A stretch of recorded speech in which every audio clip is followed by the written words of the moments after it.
reared at certain, distance from the sea. They are no longer, available because salinity has gone higher than what they can really thrive on, so that is the problem. So this is a very big challenge that then we have lot of flooding, so sometimes we are flooded with this thing in lower Damodar, Howrah, Hooghly.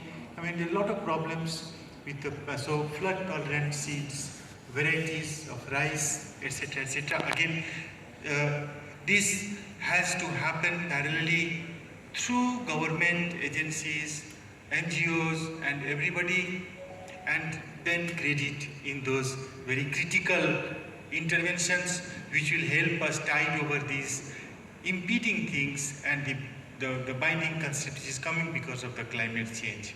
So, like somebody mentioned, yeah, again in the beetle vine it came that those nets, if you do, then presently the way it is done, that it's jhod brishti, and then it becomes difficult to sustain. So you need to have those better things. So many farmers, for example, so polyhouses are generally useful in combating against this climate change and inclement weather that happens. So we need to again be very clear about that. Fisheries, we do have very, very good potential.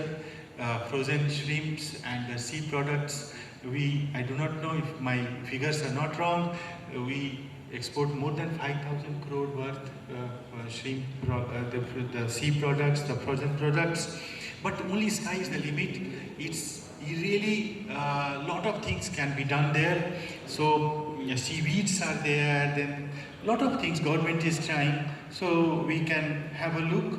And of course renewable energy and solar systems have been discussed quite well today by all of you.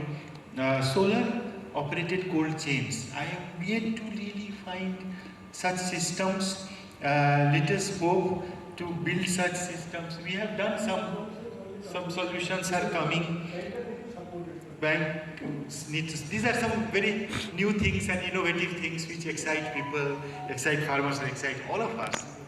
So of course there are issues, but then these solar operated cold chains can also be used for fishery products and similarly for vegetable and fruit storage also.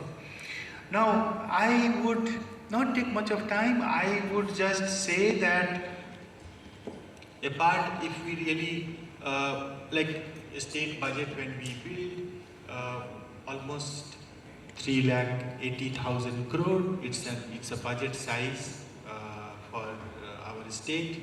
So that is where government is pushing in its efforts. But as you can see, if we join hands and just top it up with these credit linkages, which is also to the tune of 3.8 crore too. These figures are quite coincidentally matching.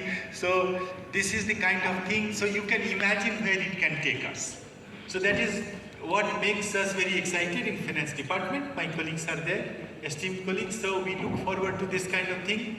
And I was going through the numbers for the last 4 or 5 years. So similar order of magnitude, the credit plans have been 2,70,000, 2,50,000 crore, etc., etc. And that has supplemented and complemented. I am curious to know how it has really impacted rural economy. And is there a way to measure that?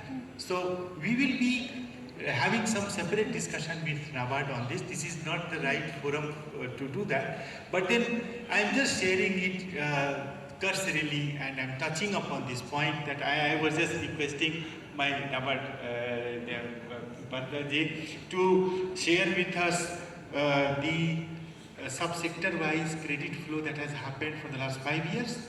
We would like to measure it in some way, measure its impact, so that it helps us understand the channels and how it is impacting lives of the poor and how it is translating it into our GSDP and things of that kind. So this impact is something which again would be something, because we are also responsible for the planning and statistics department. So from Bureau of Applied Statistics and Economics, from there we would try to understand how it happens and where it is going. So this is what it is.